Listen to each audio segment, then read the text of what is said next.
Hello, I'm Isaac Hayes III, founder and CEO of Fanbase. Listen to what I'm about to tell you. The window to invest in Fanbase is closing. We've raised over $10.6 million of our $17 million goal. That means there's room for less than 6,370 people to invest in Fanbase for the average amount.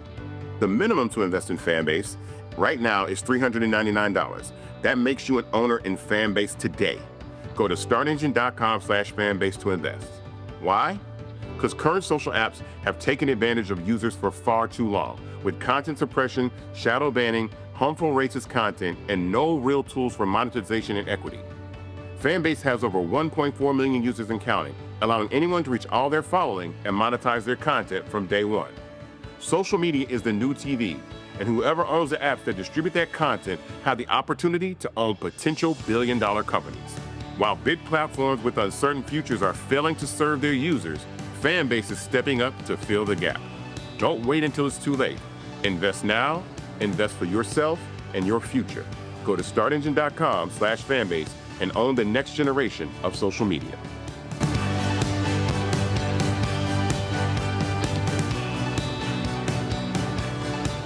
Folks, Black Star Network is here. Hold no punches. I'm real revolutionary right now. Support this man, Black Media. He makes sure that our stories are told. Thank you for being the voice of Black America, Roland. Stay black. I love y'all. All momentum we have now, we have to keep this going. The video looks phenomenal. See, this difference between Black Star Network and Black-owned media and something like CNN. You can't be Black-owned media and be scared. It's time to be smart. Bring your eyeballs home. You dig?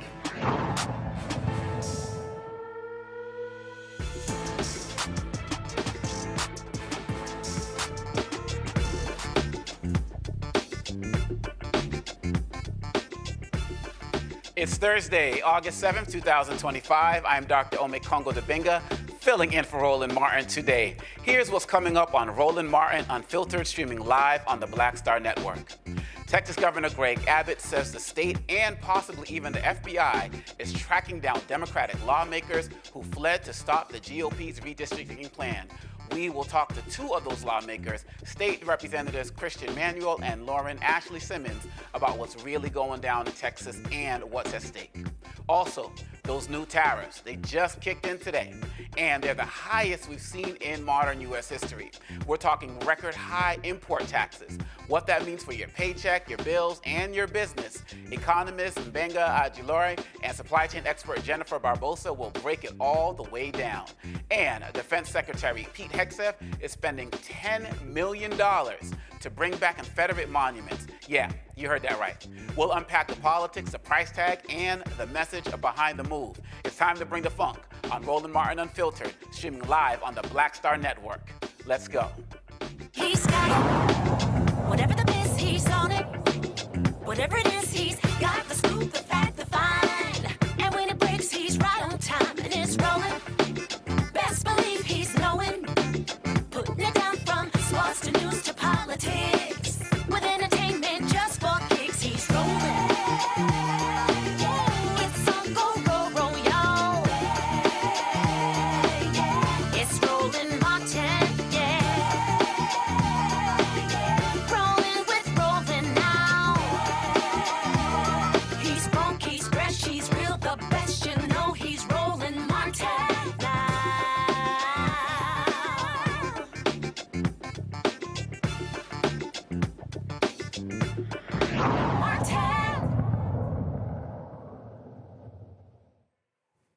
Republican Governor Greg Abbott says Texas authorities and maybe even the FBI are working to track down Democratic lawmakers who fled the state to block a Republican redistricting plan that is rigged to lock in GOP power and aligns with Donald Trump's playbook. Senator John Cornyn claims the FBI is already helping, but legal experts aren't so sure. They say the FBI usually stays out of state political fights. Democrats are calling this a dangerous abuse of power and a threat to democracy. Joining us tonight, Texas State Representatives Manuel and Ashley Simmons. Thank you so much for joining us tonight. My first question off the top, Representative Ashley Simmons, how are you doing right now? Hanging in there. You know, it's an interesting situation to be in. You know, but this was so important for our communities for us to make this really hard decision. So I'm just, you know, it's a lot of different emotions right now. But you know, we're resolute. We know why we're here and we know what we're fighting for.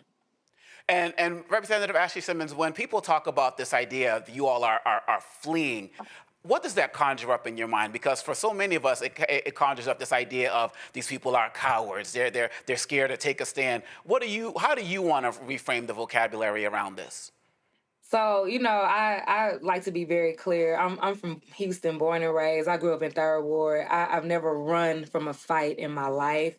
If anything, we're bringing the fight to the streets and going directly to, you know, Democratic governors and our colleagues who are elected officials in other states and Democrats to kind of spread the word. And I keep saying that Texas is the canary in the coal mine. This is not Vegas. What happens in Texas does not stay in Texas. And what Donald Trump is asking our governors to do, and in a way forcing our governors to do, will have nationwide impacts. It's not just the loss of 5 congressional seats and a racist power grab. It's what does that mean for the majority in Congress when our people are already suffering so much? And Representative Manuel, can you follow up on that? So many people talk about, oh, this is just a Texas issue. But as Representative Ashley Simmons is saying, this is a national issue. Can you talk about the implications of what you're doing nationally? And also let us know how you're doing personally. This has implications because it's going to change what kind of representation is there in the White House. And if there is investigations in the White House, or if there's investigations anywhere. How I'm doing is I'm resolved in what I'm doing. I'm here for the fight. I am hoping that we continue to be able to fight and stay out with the rest of our Democratic colleagues. But this is just a sham that is taking away voting rights from particularly Black and brown people throughout this state that is going to end up reverberating across the entire country. And people, when they're saying that we're fleeing, Rep. Simmons said it the best. We are bringing this to the people because we only had one hearing over these maps with 33 million Texans. So Texans don't even by and large know about this unless we did bring these to the streets and say we're not going to sit in this gilded palace and just sit here and say we know it all. We brought it to them. We're bringing it to the streets. This is something that they can't do, and this is something that we're going to continue to do as long as we possibly can. And I want to be clear, too, breaking quorum is a tool. It's mentioned in our Texas Constitution. It is what the minority party has in their toolbox. And it can be seen as extreme or a nuclear option, but it was a way for us to stop the process, stop business as usual, and give ourselves an opportunity to talk about what's really going on. Like my colleague said, one hearing with maps for a few hundred Texans versus a state of 30 million. I mean, that is completely unfair. And I want us to also remember Texas meets on a biennium legislatively. That means we just got out of a session for 140 days. The governor called us back for a special session. 30 days, limited in scope, is only what he allows us to do. And so this was supposed to be done in the cover of night. It was supposed to go through really quickly, circumvent and bypass normal democratic procedures, and the Democrats in the House were supposed to just lay down and take it. And I don't think that's what I don't think they expected us to stand up the way that we did. And could you also educate us a little bit more, Representative Manuel, because I feel like for us who don't live in Texas, we were under the impression that y'all were supposed to be coming into session to talk about flood relief, to help the people of Kerr County, to help all of the victims. And then all of a sudden, Donald Trump makes a phone call and we're having a conversation about redistricting, and you have to leave the state in order to protest. What's being played right here are political games. The governor, the lieutenant governor, and the speaker have a right to get into a room and completely fund these programs without us even having to have a special session. They could have done this weeks ago, but what they're doing is they're lying to people and they're telling people that we're not here doing our jobs. I lost 5 constituents from my area in this flood, so this is vastly important to me. We had the highest record of recorded rainfall in human history in Jefferson County during Harvey. So flood is on the top of my list and what I ran on when I ran for office.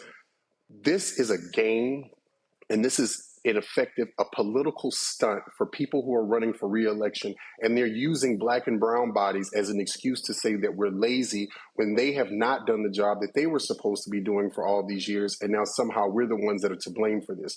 This is smoke and mirrors. I hope people see through this, and this is one of the reasons we are out here talking to people, to let them know you're being lied to. And the implications of this are going to be disastrous because Florida has just filed to have a select congressional rehearing committee as well. So they're about to do this next. And then it's going to be Ohio. It's going to be in every different state. And we're going to end up losing representation over gerrymandering. Absolutely. And I want to come back to you, Representative Simmons, on this particular take by Governor Abbott talking about these maps. Take a listen. So most people know that at the beginning of a decade, all states go through the redistricting process based upon what the new census shows. Since that redistricting process took place, two things have changed. One is the law, the other is the facts. The legal change was actually catalyzed by the Democrats. Democrats filed a lawsuit in 2022 that was decided last year, where courts decided that Texas is no longer required to have what are called coalition districts. And as a result, we're able to take the people who are in those coalition districts and make sure they're going to be in districts that really represent the voting preference of those people who live here in Texas. And then the fact that's changed, we saw in the aftermath of the Trump election, that an overwhelming number of Hispanics and blacks, as well as others, chose to vote for Trump. 4 of the 5 districts that we're going to create are predominantly Hispanic districts. Right. They're going to have to be voting for Republican as opposed to Democrats. Democrats think they have an ownership right to voters who are Hispanic or black. They're now learning the hard way. Those voters are supporting Republicans. Representative Simmons, your response. So I'll go ahead and say this and try to keep it Christian and rated G as possible. Our governor has a very interesting relationship with the truth. And by what I mean is he's just flat out not being honest right here. And you can even look at the stats and the facts from the last election alone. First of all, Texas is not a red state in the way that we talk about red states. If anything, it's a non-voting state, right? We have millions of voters and people who are registered but who just don't come out. But on the other part of that, you can look and see the last election between Donald Trump and Kamala Harris and what those numbers were. And so what this picture that he's trying to paint is that they are entitled to do this because there are so many more Republican voters of color that have just popped up out of nowhere when the facts just don't show that. The other part of it is too, and I think he really casually leaves this out, is no, he's not doing this based on any other reason than Donald Trump calling him and saying, hey, I need 5 Republican seats because one, I know this big bad bill is going to be really bad for people, my constituents in general, who may not come out and reelect Republicans in 26. And I got to make sure I have the majority in Congress to not just bypass and pass more terrible legislation, but to also shirk accountability. And so, I hear what Governor Abbott is saying, but again, he's going to say whatever he thinks is necessary to mislead people and misdirect when the facts just don't show that. And what he's talking about with those last set of maps, yeah, they are under litigation, but what he's calling coalition districts, that's not a terminology that I would use. But what I will say is that black and brown voters are being disenfranchised. Black and brown voters are losing representation. The congressional district that I live in right now, they drew our congressman out of his own district, Congressional District 9. We see that in Dallas, in North Texas, that they're losing a black representative. And so, I will, hand over to my colleague to kind of, give his thoughts on that. But it's very frustrating to hear this. And also, too, the other part of it is, too, we have really pressing issues that we should be focused on. Mid-decade redistricting is just not a priority for anybody but Donald Trump. It's not even the governor's priority, because if it was, it would have been thought of way before we gavelled out on June 2nd. Mm-hmm. Representative Manuel? My colleague said it so great. And what I want to add to this is it's so very interesting that they get a few black people here and there because we are not a monolith. And all of a sudden it's a resounding alarm that we need to redistrict the state, which is crazy and lunacy in its own self. But this is also the funny thing. They keep saying how much they've given us. They're making 4 Hispanic opportunity seats. But what they're not also telling you is in these maps, they've taken out the economic engines from historically black districts, from 18, from 33, and economic engines are businesses that were in these communities that congressional members were able to go to and check on them and make sure they were doing the right thing. And they have taken those from both of those historically black districts and given them to completely different districts. How is that being helpful? How is that what Texans ask for? This, again, is smoke and mirrors. This is them playing political games with people's lives, and they're all of a sudden saying that they want to follow the law. Well, we have laws that say we should be putting air conditions in prisons. We still haven't done that one. We still have people who are dying of heat exhaustion, but somehow, all of a sudden, the people's will needs to be done and we need to follow the law, but we're not even doing that with other things that we're supposed to be doing. So please forgive me for saying this. It's a sad day when people will use black and brown bodies to get their own political agenda and not care what kind of harm and what kind of devastation that they will leave us in, all for the tool of saying, all of a sudden now we want to win. No, they're scared that they know they're going to lose in this midterm and they're cheating to try to get ahead. In just this very short time, you've been enlightening us both with this information. I have a panel that wants to get in on some questions, but we're going to take a short break and get right back and introduce the panel because they would love to get some questions in with you as well. We'll be right back to Roland Martin Unfiltered right here on the Black Star Network.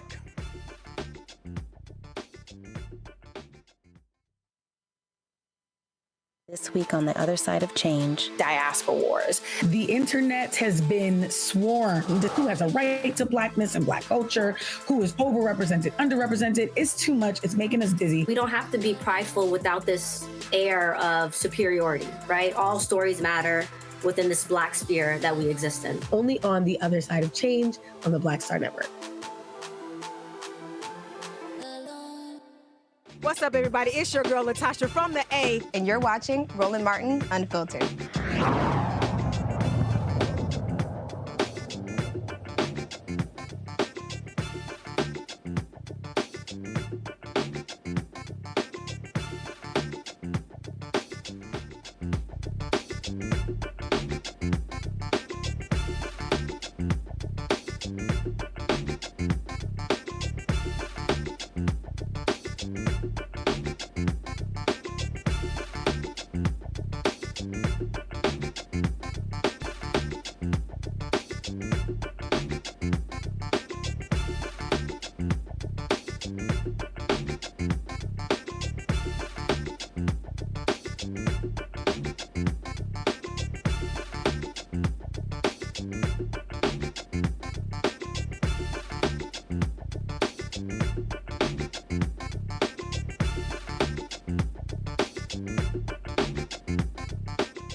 We are back with Representatives Christian Manuel and Lauren Ashley Simmons. I wanted to introduce our panel so they could also get some questions in as well on this important topic. We have Dr. Nola Haynes, Georgetown University School of Foreign Service out of Washington, D.C. We have Dr. Greg Carr, Department of African American Studies at Howard University out of Washington, D.C. as well, and Reese Colbert, host of the Reese Colbert Show in Washington, D.C.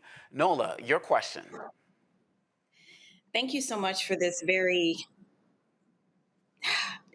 To say interesting isn't a strong enough word. My question is, Republicans have a way of messaging, and everything isn't always about messaging.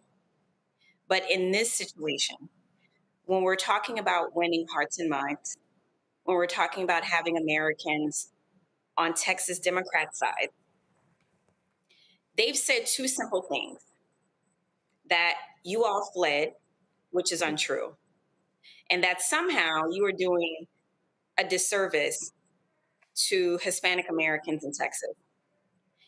That messaging is resonating. It's louder than the truth.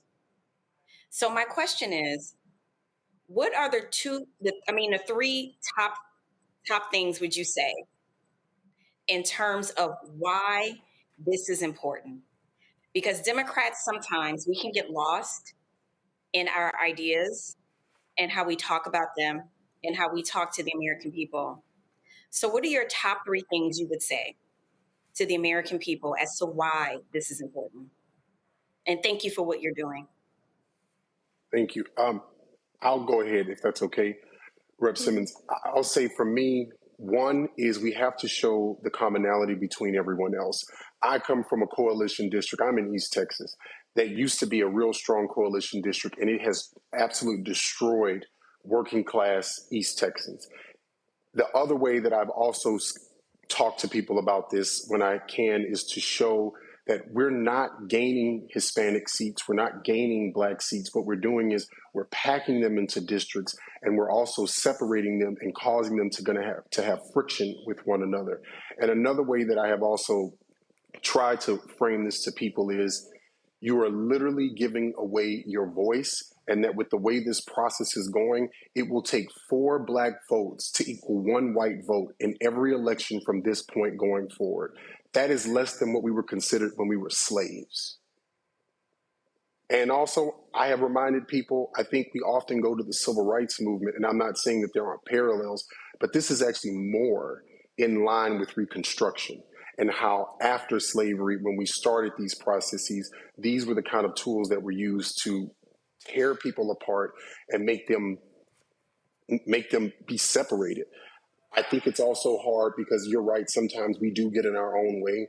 We need to be able to look to people who aren't politicians, who can help us explain to people in a way that we know their community is going to understand, because my community may understand me because they're used to me, but other people's community would hear it better from someone else. And we have to start having coalitions with people other than just elected officials, in my opinion.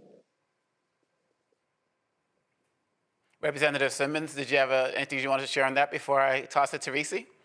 Yeah, thank you for bringing up that point, Risa. That's not something that I had heard, mainly because our Mexican American caucus, I think, legislative caucus has been pretty clear about how this actually weakens their voices representation-wise in a lot of ways.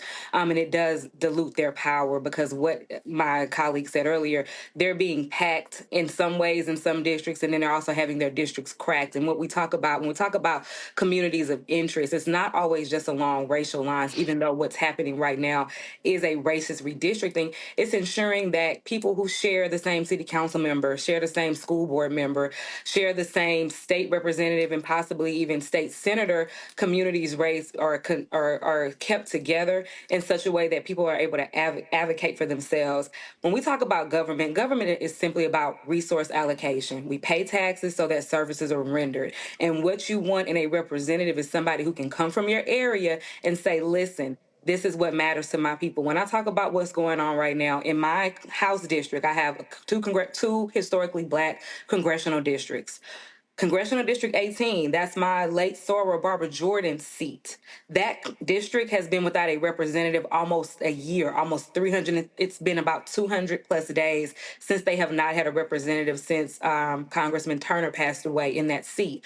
What that means for that community and that district is that we're heading into hurricane season, a season of natural disasters, and Houston, Harris County, Black folks in Houston, Harris County do not have a representative on the federal level to say, hey, look, this is what's about to happen to my people. This is what happens every single year during this season. We need to have boots on the ground. We need to make sure that resources are in place. And so I get it. I hear you. I'm a union organizer because, to be clear, all of us have full-time jobs. We're a part-time legislature. We make $7,200 a year. So I think for us, it's a little bit different because we're not just locked up in the Capitol day in and day out. We spend 140 days every 2 years in the legislative session, and then we are back at home in our districts working full-time jobs. We have criminal defense lawyers.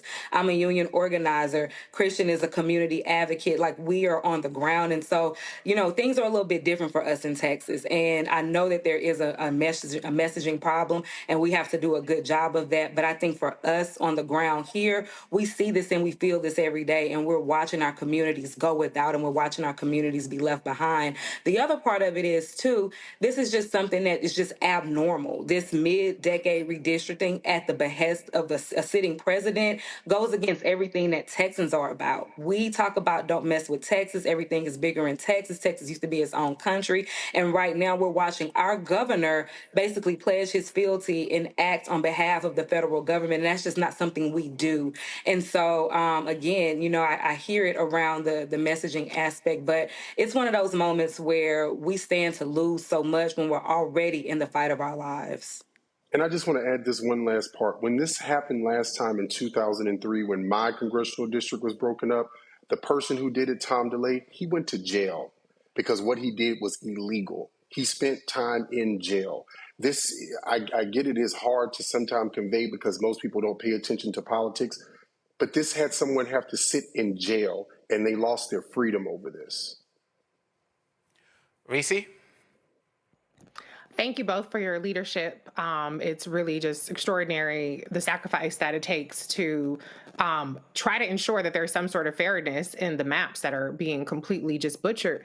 I think, though, what I'm hearing from the Republicans is two things. I think that they're banking on Latino voters permanently shifting to the right, and then they're banking on voter apathy. What is your response to the fact that capacity and numbers and numerically, there is so much untapped voter engagement in our communities that can't completely overcome gerrymandering, but if people did activate and vote every single time, and there's a big, obviously, Senate election coming up, a big gubernatorial election coming up, how impactful that can be? Yeah, I mean, absolutely. It's just a matter of going to people where they are and meeting them where they are. I won my election. I'm brand new to this. This is my first term in office. I won an election. I beat an incumbent that had been in office since 2017, and we didn't do anything new. We didn't reinvent the wheel. We knocked on people's doors. We talked about the issues that matter to them, and I explained my platform and what it meant for me to be their state representative. There's a lot of different pieces here. There's a lot of things that we can work on. One, foundationally, and this is something I talk about with public education all the time, is that people just really don't understand the function of government on any level. And so we spend a lot of time saying, hey, look, we can't fix your potholes. We're not your city council member, but we can make sure we can possibly file some legislation about it. And so helping people understand that whether or not you're political, that if you drink water, breathe air, send your kids to a public school, or don't send your kids to a public school, drive down your road and you don't like potholes, government is deeply intertwined in your everyday life. And so we have to do a better job of making sure that we're not running races based on popularity and personality, and that what it means to have somebody who's elected in a position that can advocate for your needs and that can advocate for your rights. And I do think, with this, that Trump really overplayed his hand. And I'm interested. I think it's what's kind of blowing me and my colleagues' mind is our Republican colleagues haven't said a word about this. Like this is indefensible. They have not been able to defend it. So I'm like, oh, they said that, because when from the hearings to the floor, they have not said a word, because they will literally tell you, we don't really want this either, but what we are not going to do is book Trump. And we saw this when we passed school voucher legislation. Many of those rural communities did not want their Republican representative to vote for vouchers. Trump got on the phone that morning, our governor put him on speakerphone, and every single one of them except for two voted for that legislation. So we're just having different conversations here at home, because I'm telling y'all, they can't defend it. I have not heard a good defense of this map yet. I mean, you can even watch our hearings and see how quiet they've been. I will also say, I think one of the biggest problems is that sometimes we forget is that we have coalitions. They only have one type of person, and they are voting on one issue, whichever issue it is that they can get them riled up on. And I'm not trying to give an excuse for that, but that is where we need people to start doing more. When Black people wanted to vote, we didn't give it to a few. We understood it was for all of us to have to come together and do something. And the voter apathy, I think, is really, we have this appetite of, we fix the problem, it's done, or we tried to fix the problem and it's over, where they go to a point of where they plan and they get things together and they work on these processes, and then we continue to do the work, we continue to try to get these mechanisms going, and then when everything seems comfortable, one issue that we mess up on, it seems like we're not doing anything, when all they're doing is fear-mongering on abortion or transgender rights or something that is not even a part of 1% of the population, and then people just sit out, and then we need to find a way to garner support from Black women, Black men, Hispanic women, white women, biracial people, Asian people. We have so many different areas that we have to hit just to get one person out to vote sometimes. And I'm not saying it's an excuse. I'm saying, as I always tell people, if you spend an hour of your day doing nothing, a Netflix show is about 42 to 45 minutes. Can you give us 15 minutes and just say, I'm going to be civically engaged? Because we need that help too. And sometimes I think people think once we get elected, we can do everything, but we can't. And we have to realize we are a big tent party that has to have the entire tent helping the one person that they have used to be their voice, but it can't just end with that representative. It has to also trickle down to everyone else that supported that person, because there is no way that one elected official can do it all, especially when we have a voter base that is just so vast, so wide, that has so many different issues, and all they have to do is walk in and say God, guns, liberty, and abortion, and then they get their votes. So it's a very different calculus for us, and we need help as well, as people keep saying they want help from us. Greg? Thank you, brother, and thank you, Representatives Manuel and Simmons. I want to pick up with that, Brother Manuel, with what you just said. Why in your minds, both of your minds, is it different? These are white nationalists. They're white supremacists. When I think of the battles in Texas in the 1930s and 40s and 50s, the voting rights battles, I don't think of a when they go low, we go high strategy, this broad-based multiracial coalition, and we're going to keep going. I think of a knockdown, bare knuckle brawl. Why is the message of God's guns, gays, too often enjoined and kind of confronted by the message of we need to get past that. We need to think about how this benefits all of us. How can we strengthen the messaging so that it does not present as a kind of we're extending olive branches while they've got jackknives cutting our throats? Why is it different in terms of the messaging in your minds? Because I can sense not only the frustration and the anger, but the sense that you're crystal clear about what this is. When can we call a thing, in other words? I think legislating fear is easy. It's easy to scare people in thinking that there's not enough resources available. That scary black or brown person is going to take what you have.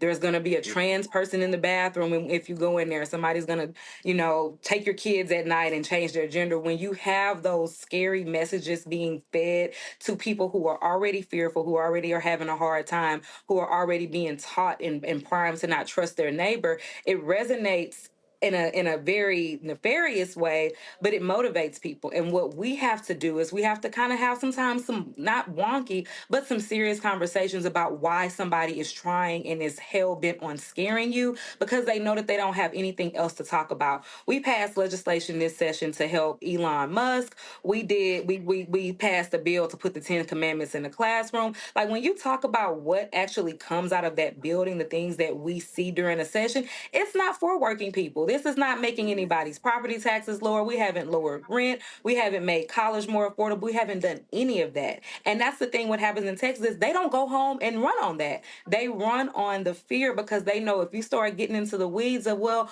why did you vote for a capital gains tax break when you have no billionaires or no wealthy people in your districts? And they don't really have an answer for that. And so we have to have those conversations that sometimes are not as sexy. They're not as engaging. It doesn't rile you up to say, hey, look, you know what would make your life better? If the minimum wage was raised from $7.50 to $25 an hour. You know what would be really amazing is that if every time it rained, your child's school didn't flood or it didn't leak, or that a random person can pick up a gun and come in your baby's classroom and murder every single child in there. Like, those are the things and issues that we're fighting for. And we have to really be very, very, very honest about the average voter, the average person. And I say this as a person who runs in a safe election. My seat is gerrymandered in such a way that it's very, very top heavy with Democrats. So my election for me pretty much is done in the primary. I run and I'll have a Republican opponent in November, but it's just not, feasible for them to win. And so the conversations that I can have with my primary base, who are dialed in, who are paying attention every day, are very different from the average person that I have to talk to during my general election, where they want to know, why is my rent high? Why is my rent high? Why is my car note significantly higher? Why is, A, B, C, or D happening? And so I think really just being able to have, like I said, a very, very honest conversation. And I don't want to ever go as far as saying that people are not educated and people don't want to understand. People are tired. They're overworked. They have children. They have care. They have adult parents to care for. There are so many different things that people have to give their undivided attention to on a daily basis. And I think at its core level, people just want government to work well. And that's what it should be. You should be able to pay your taxes and be assured that those services are going to be rendered at the end of the day. And right now we have just not had that in so long that politics unfortunately becomes something of an entertainment factor when it just really should be about what are the best policies and who is the best person to do this job. Representatives Christian, Manuel, and Lauren Ashley Simmons, thank you so much for coming on to the Black Star Network. Please keep us posted and know that you have a powerful voice here always. Thank you so much. Thank you for having us. Thank you. And we'll be right back with more Roland Martin Unfiltered right here on the Black Star Network. Next on the Black Table with me, Greg Carr. The United States is the most dangerous place for a woman to give birth among all industrialized nations on the planet. Think about that for a second. That's not all. Black women are 3 times more likely to die in this country during childbirth than white women. These healthcare systems are inherently racist. There are a lot of white supremacist ideas and mythologies around Black women, Black women's bodies, even Black people that we experience painless, right? Activist, organizer, and fearless freedom fighter Monifa Akinwole Bandele from Moms Rising joins us and tells us this shocking phenomenon, like so much else, is rooted in unadulterated racism. And that's just one of her fights. Monifa Bandele on the next Black Table here on the Black Star Network.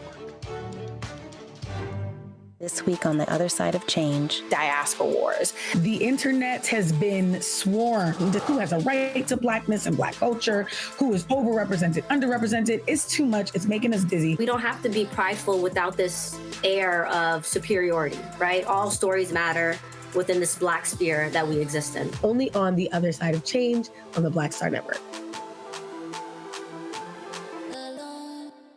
What's good, y'all? This is Doug E. Fresh, and you're watching my brother Roland Martin Unfiltered as we go a little something like this. Hit it. It's real.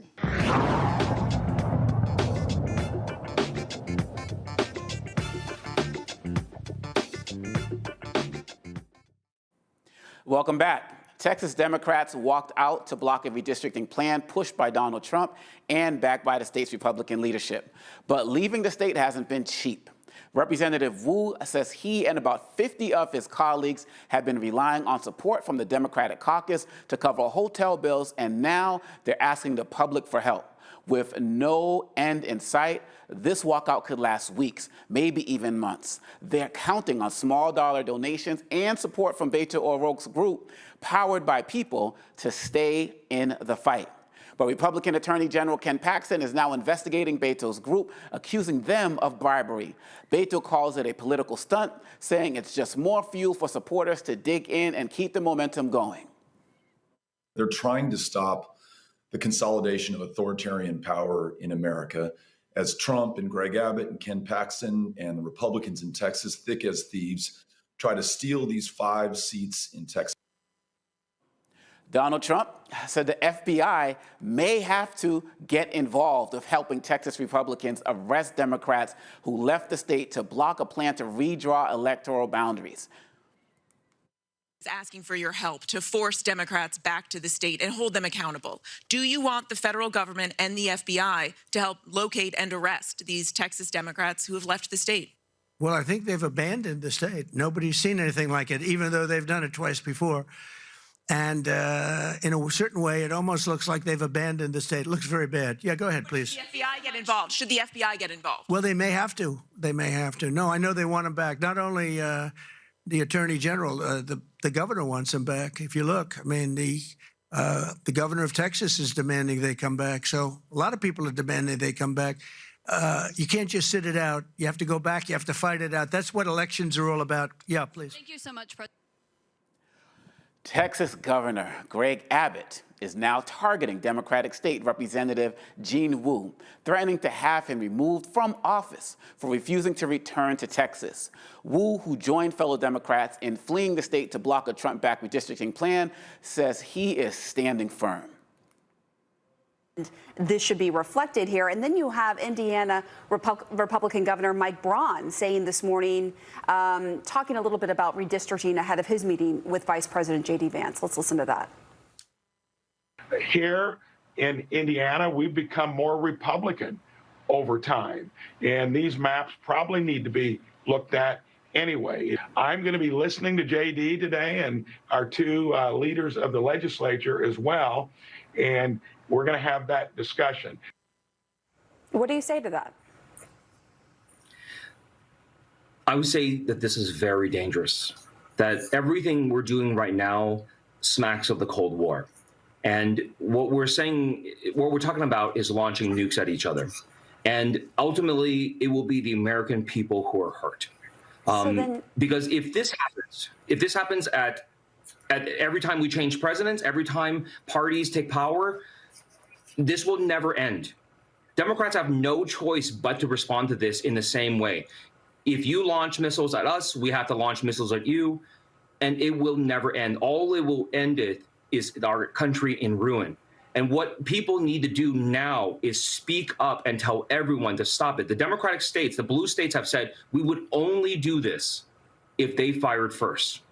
And what everyone needs to tell their legislators, tell their leaders, is everyone needs to stop. If you believe in a country that still values hard work and fair play and following the rules, like, you have to stand up and speak up for it now. Not whoever wins this one time, you get to rewrite all the rules whenever you want. That's not the American way. That's not the way we should work. And if we don't fight against that now, once this happens, that's the end of our democracy. That's the end of our republic. Now, Greg, I am hearing, every time I see these conversations going, I'm hearing so much historical references, weapons of mass destruction being employed, war, we're going to war, people bring up dictatorships and all of these different things. When you're hearing what's going on with this battle with the representatives and the historical context that keep being brought up, people are talking about mutually assured destruction and all of these war references. What are your thoughts as it relates to that? Probably the same as yours. Doc Omekongo. Same as yours. The same as we've been saying all along. At the end of the day, Representative Wu is not wrong. It's the end. You'll notice that I don't have a whole lot of tears to shed about that. This is a cold civil war. We've been saying it all along. It's heating up. There's absolutely nothing surprising here. These are white nationalists. This is their death rattle. It's the end of the white republic. Now, what will replace it remains to be seen. We know specifically in this context that the next step will be the federal courts. The question will become whether or not the maps as they exist now will be left in place while this works its way through the courts. I expect that a federal district court would probably issue an injunction. Mm-hmm. The racist state of Texas is in the increasingly racist and white nationalist Fifth Judicial Circuit, which that circuit court might overturn or release that stay, remove that stay, and then it'll be on the docket to the increasingly white nationalist U.S. Supreme Court. And we've passed this prelude. They're going to lay down and roll over and show their collective belly to Donald Trump, so he'd allow him to scratch their belly, and then that would leave Ketanji Onyeka Brown Jackson to dissent after they issue an opinion from the docket to lift that injunction. But that remains to be seen. But he's not wrong.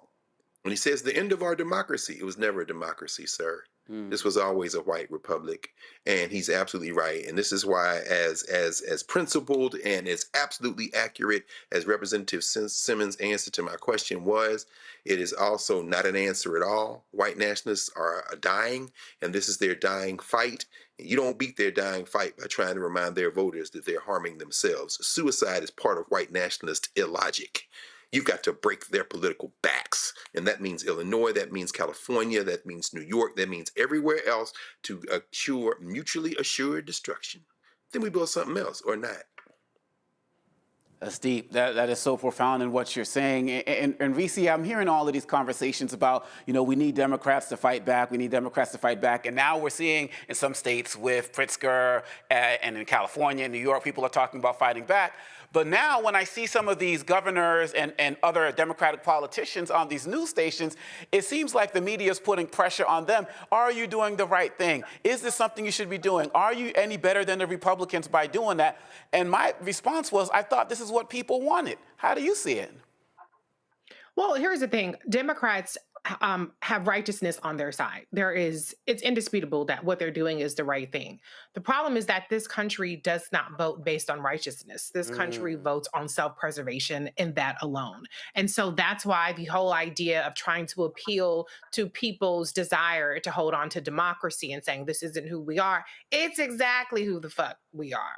Okay? This country has always been about holding on to power and maintaining it. Republicans have just taken it a little bit more seriously than Democrats have.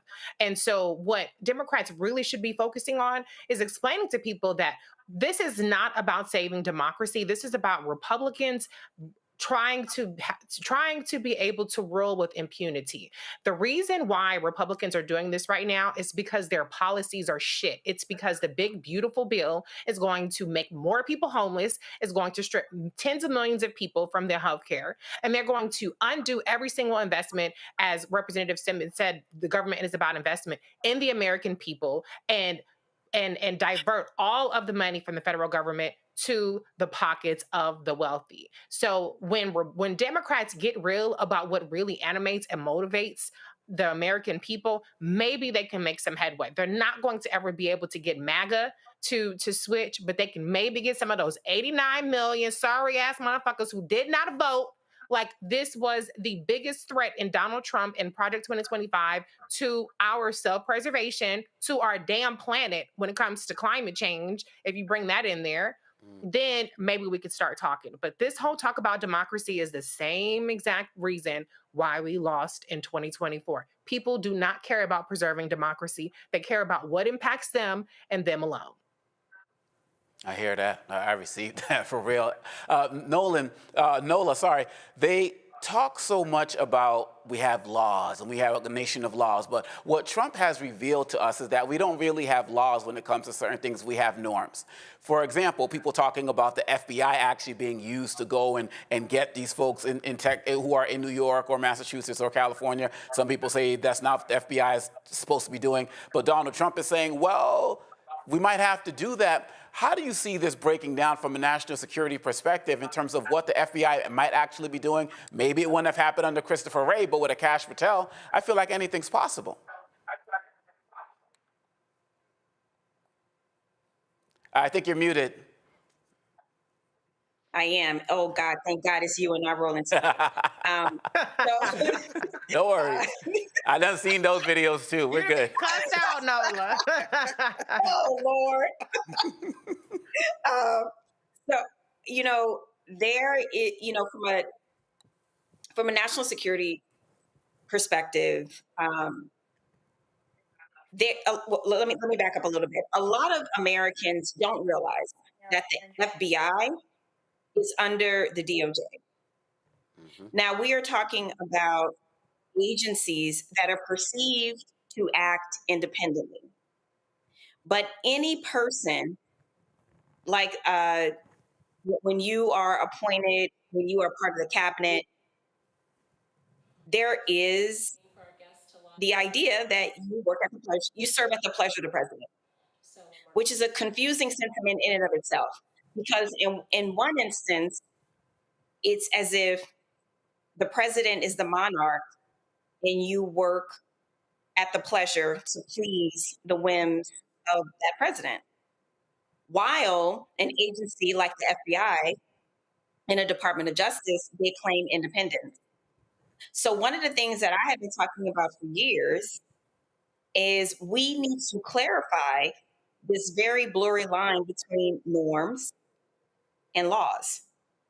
And what Trump and his ilk has done effectively is find a loophole everywhere, because there are norms everywhere, because the way that so much of this was perceived was that you are operating with folks who are moral.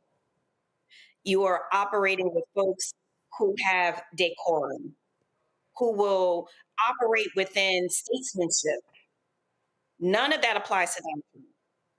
Especially with Greg is saying, people need to understand this is a fight for certain white folks' soul in this country, that they believe that by any means necessary, they need to preserve their country. It has nothing to do with politics. And Democrats, we are largely approaching this problem as if it is still a matter of politics. They have a war-like frame of mind, and we haven't gotten there yet. So from a national security perspective, yes, the FBI is an independent agency that is under the Department of Justice, and the Department of Justice is supposed to act as an independent agency. However, you still serve at the pleasure of the president. So that's a lot of confusing, it's a lot of confusing ideas that the American public are just not interested in. They want to know very plainly, is this against the law? Yes or no? They don't want to hear about the gray areas. They don't want to hear all the rhetoric. And no one can speak to the American public and tell them one way or the other. And the result of that is apathy, and you tap out. Wow. I hear you.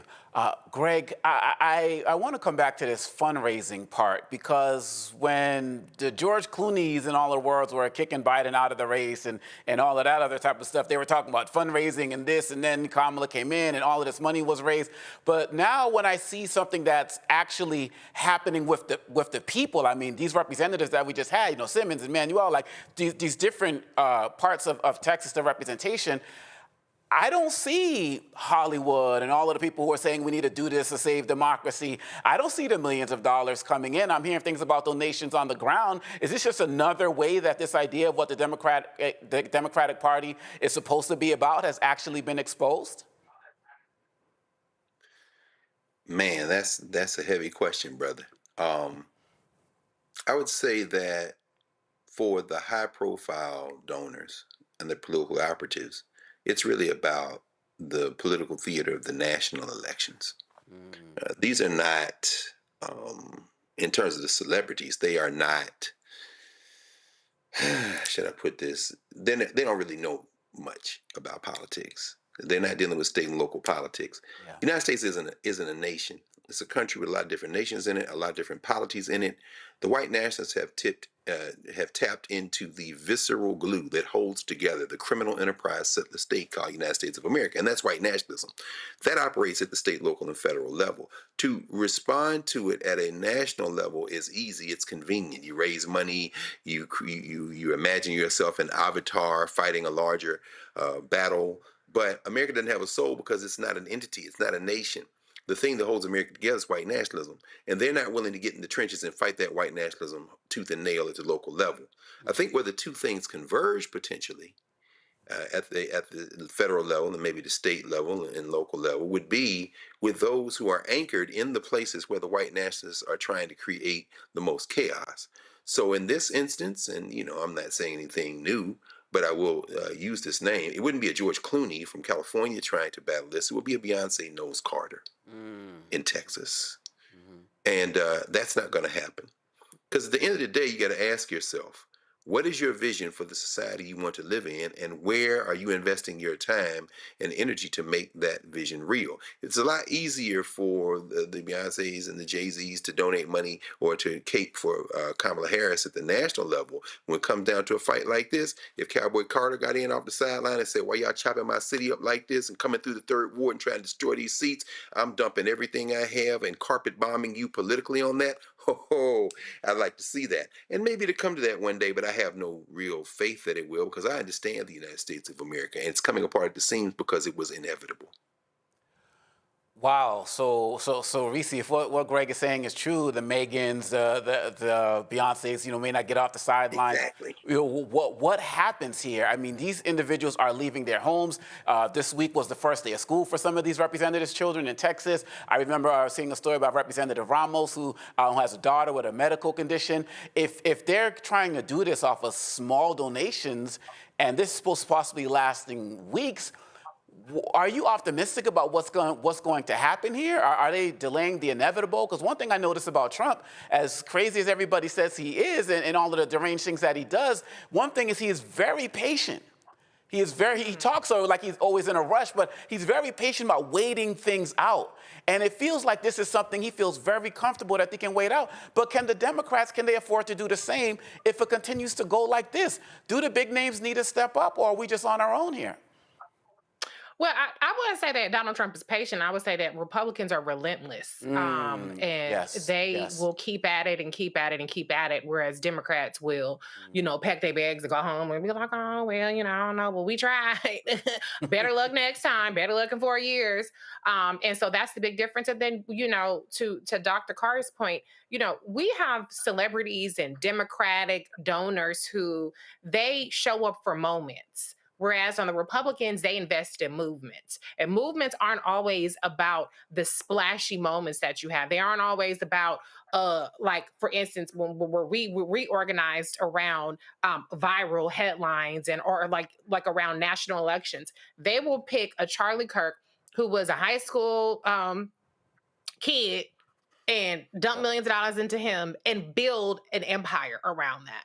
And Democrats and people of conscience, as I like to say, just don't have the patience. They don't have the willingness to invest in movements in the same way. Then you have the purity politics of it all. Then you have, we can't take PAC money. You got to have small dollar donuts. And can I get $5? Can I get $5? And people ain't got $5 right now.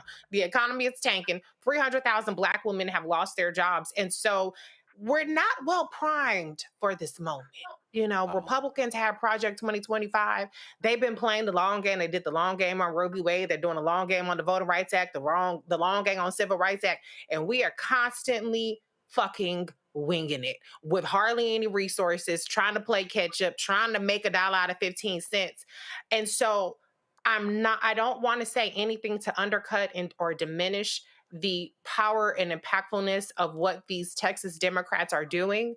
But what I will say is that Democrats cannot put all their eggs in these sorts of tactics and this kind of basket. Democrats need to get real about the billions of dollars it's going to take and the decades it's going to take starting yesterday to undo all this. And they need to start getting real about the fact that a lot of people in this country don't give a damn about the laws versus the norms. Donald Trump was reelected with 34 felony convictions and 80-something indictments. The law is beside the point when people support what you're doing. And I know it's not everybody, but unfortunately, the plurality and the votes that you need are for the white nationalists or for whiteness, for carnage and destruction. And other people won't get off their ass and get in the ball game. So I'm just saying, what are we doing, Democrats? It can't just be this. It can't just be having individuals sacrifice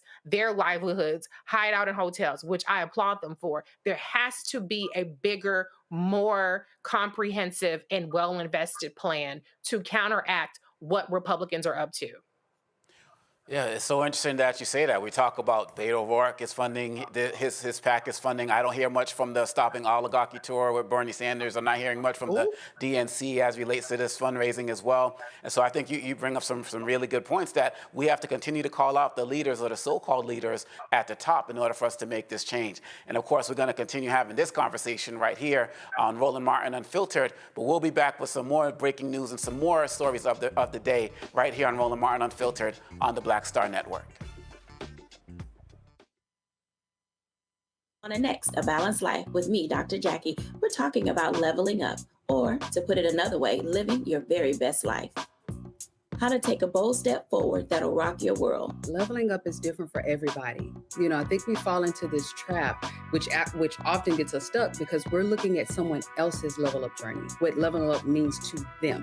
For some, it might be a business venture. For some, it might be a relationship situation, but it's different for everybody. It's all a part of A Balanced Life. That's next on Black Star Network. This week on the other side of change. Diaspora wars. The internet has been swarmed. Who has a right to Blackness and Black culture? Who is overrepresented, underrepresented? It's too much. It's making us dizzy. We don't have to be prideful without this air of superiority, right? All stories matter within this Black sphere that we exist in. Only on the other side of change on the Black Star Network.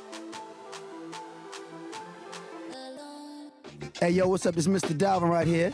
What's up? This is KC, sitting here representing the JODECI, that's Jodeci, right here on Roland Martin Unfiltered.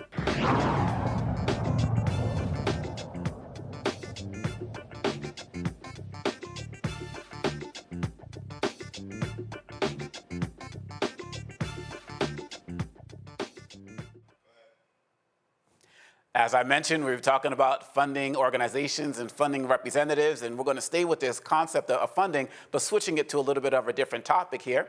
The Trump administration is unfreezing nearly $6 billion in federal education funding after a month-long freeze left states and schools in limbo just before the new school year.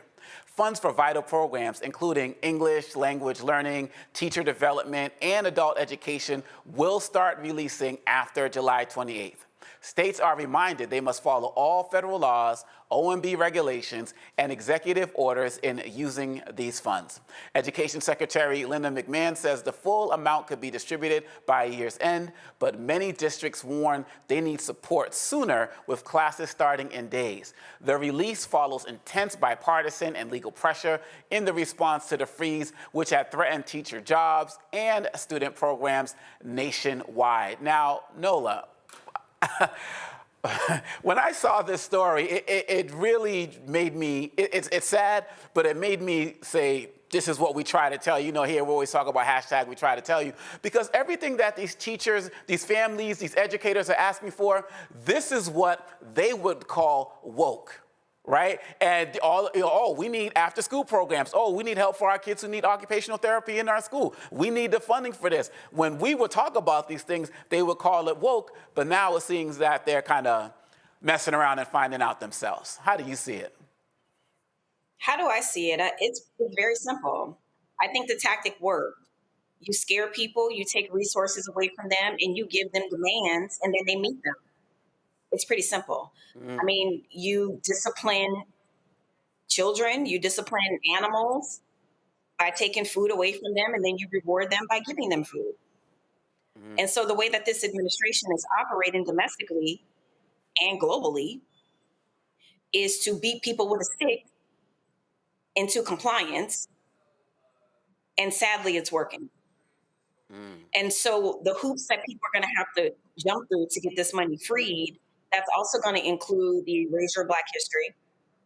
I'm pretty sure the erasure of Native American histories and histories that do not align with the narrative of, Puritanism and, the whole kind of mythological stories that are told in this country about white Americans when they came here. So that is how I see it. I'm happy that children will get resources, but this administration is getting what they want, which is compliance and capitulation, and you have to jump through all the hoops. And we are low-hanging fruit. So that means Black history is no more. Wow. Reese, how do you see this? Because some people say this is part of an awakening of people in red states. They're starting to realize that the Trump policies that they thought were only going to affect people in Black and brown communities are actually affecting them, and now they're going to be speaking up and demanding more. Some people are saying that this is something that they're doing, just to distract from the Epstein files. They're saying we're going to release this stuff right now. Do you see something happening within these rural areas, within these red states, where people are actually starting to get caught or get aware of Trump was selling a bag of goods to them? Or are they really just more focused on what they need in their space in that moment, and the rest of the country be damned? The latter. I mean, of course, all this stuff was going to hit them. That's what Project 2025 was about from the jump. It was not about being solely focused on being disruptive and harming people of color. It was about deconstructing this entire state. It was about a country. It was about reorganizing the social structure of this country. And whiteness can only protect you so much if you're poor. And so, they're starting to realize that these policies are harmful across many sectors. When you're talking about farmers, when you're talking about, people who have small businesses that are being hurt by tariffs, when you're talking about people who their diabetes medication going back up and all kinds of things. But is that going to give them a come to Jesus moment? Absolutely not. Absolutely not. Not when it comes to MAGA. But with that said, not everybody is MAGA. And so there are plenty of people in red states. I brought this up with the representatives earlier that don't vote. I mean, red states have some of the lowest voter turnout. And in many of these states, for instance, states that have high Black populations, their voter turnout, activating that capacity can make the difference. That can mean the difference between having 2 Republican senators and having 2 Democratic senators, between having a Republican governor and having a Democratic governor. And so, to the extent that people start to realize that that this is going to hurt them and they sat out, maybe they'll get in. But part of what Republicans understand is that the more that the government doesn't work for people, the more it reinforces the notion of those who are disaffected and disillusioned that government doesn't work. That was their default position going into the administration, and that's going to continue to be their solution. So unfortunately, it is hard to convince those people that what they always thought government wasn't working can be fixed by putting Democrats in office, but God damn it, we got to try. No doubt, no doubt. So Greg, is this going to be another thing of Trump policy whack-a-mole? Because we see this situation with the Department of Education, and they're saying, okay, now we're going to give you your funding back. But I'm also thinking about situations that we've covered here with the EPA and environmental issues that are going on. I'm thinking about other places where, cancer research and funding is being destroyed for other types of diseases and the like. I'm thinking about what RFK Jr. is doing as it relates to vaccines. Are they going to wait for people to fight and protest for each of those things and then say, oh, we'll give this funding back. Oh, we'll give you this little handout right here? Is that their game plan? I think you're echoing, Omekongo, what Nola said.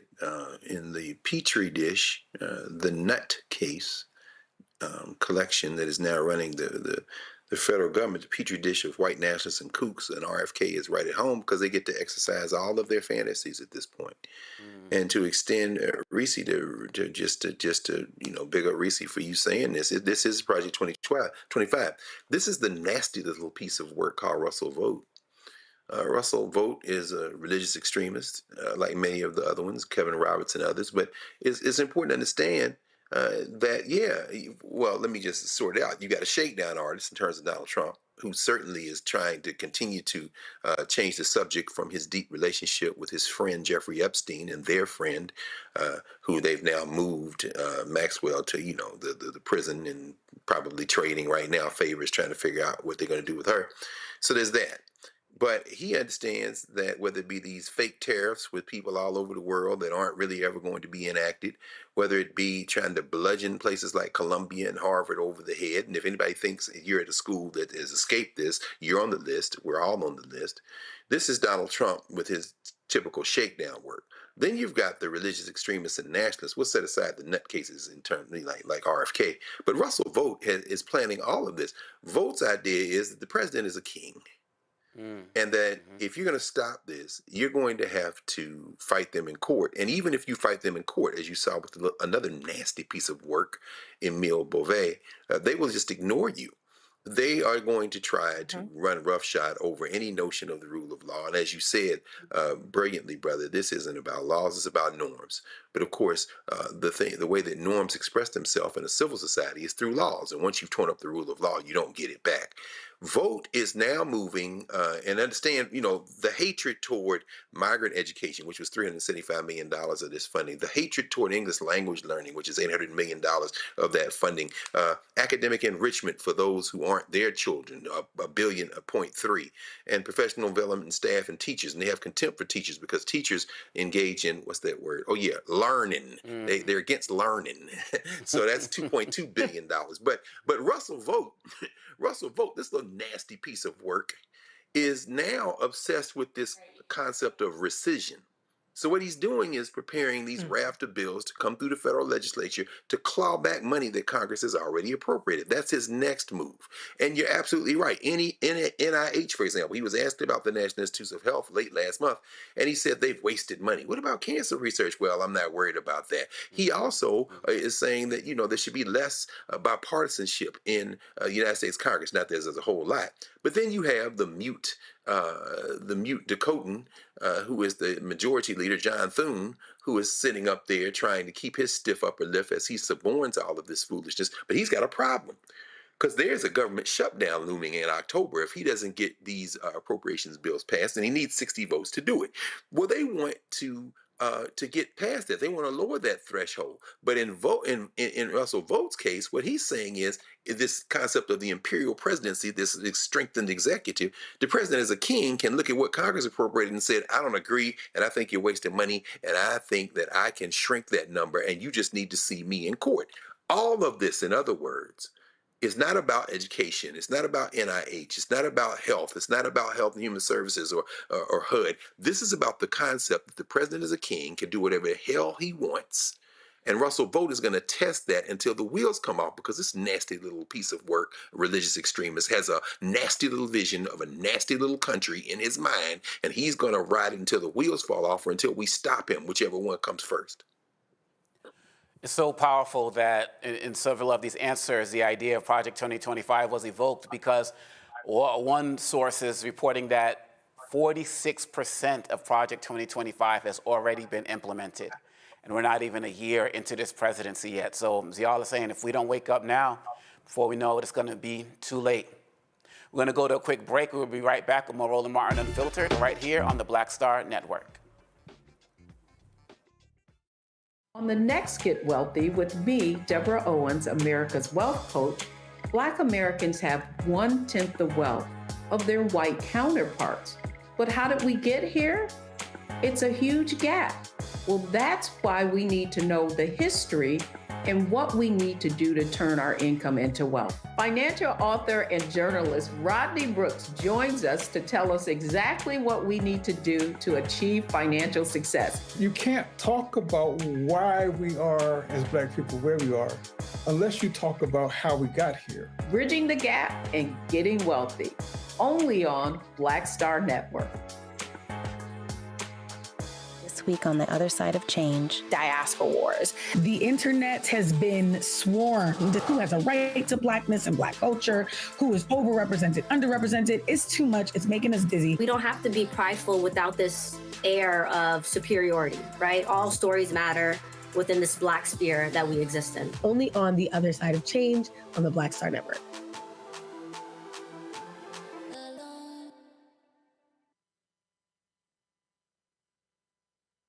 Hello, I'm Marissa Mitchell, a news anchor at Fox 5 DC. Hey, what's up? It's Tammy Roman, and you are watching Roland Martin Unfiltered.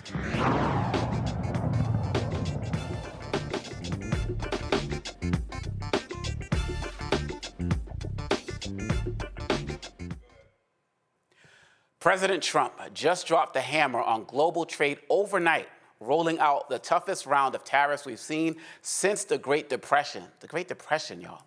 More than 60 countries are getting hit, including major players like Switzerland, Brazil, and India. Some of these import taxes are as high as 41%, and on average, tariffs are now over 17%. But Trump's not stopping there. He's already threatening to hike up prices on life-saving meds, critical tech, and even countries that do business with Russia. So get ready. Everything from cars and clothes to phones and furniture could cost a whole lot more. Experts say the average American family might end up paying thousands more this year. Business leaders are warning this could hit our pockets hard, especially in Black communities already stretched thin. Joining us right now, we have Jennifer Barbossa, International Supply Partners CEO. Jennifer, thank you so much for joining us. Thank you. What is your overall assessment of what's going on right now? Because when I hear some of these economists speaking, or I'm watching some of these other networks talk about it, I hear people saying, well, we've been able to survive to absorb the tariffs. The country's not doing as bad as people expected. But my immediate thought was, well, in the beginning, he was talking 25, 50% tariffs. It didn't come in that high, so we didn't get hit that bad, but we're still getting hit pretty badly. Am I missing something? No, you're not missing anything at all. We are going to get hit, and it's going to be a wave effect across the country and multiples of communities. And those that are going to be hit and feel it the most are marginalized groups, communities, small businesses. You know, we're the ones that do the most consumption. We buy. We're the highest group of population. And so we're going to feel it the most because we don't have the discretionary income to be able to absorb the impact. And, you know, we're not a production country. We're a consumption country. So, Jennifer, I'm so glad that you've been bringing up specifically the small businesses, because quite honestly, I hear people, you know, they'll say, oh, the stock market is doing great, and they'll bring on people to talk about how great the stock market is doing or how great big companies are doing, the Toyotas of the world. But they're not spending enough time talking about what's happening on the ground with small businesses. Can you share what you're seeing and what you're experiencing? Well, first of all, we're not on the stock market. So we're not going to be able to have the power and volume of investors to be able to leverage resources and funding to be able to respond to what's going on with tariffs. So that's the first thing. The second thing is small businesses do not have the funds, the cash flow to be able to sustain on a long-term basis. And when the materials that you need to support your customers, to sell to your customers, are costing more, but you know that your customers are not making more money, especially if you sell to consumers, then you know that your margins are going to get really tight. And then you're going to have products sitting at the port. Every day that you have to wait for your products to come in is more money that you are losing. Because how are you going to continue to transfer those increased costs to your customers? At some point, they're going to stop buying. And we're going to start seeing that more and more. And I intend to expect that coming through the holidays and as time progresses. Well, Trump has been very vocal about this tariffs. Let's hear a little bit about what he has to say, and then we'll bring the panel in on the other side. Doing these things now in the United States instead of other countries, faraway countries.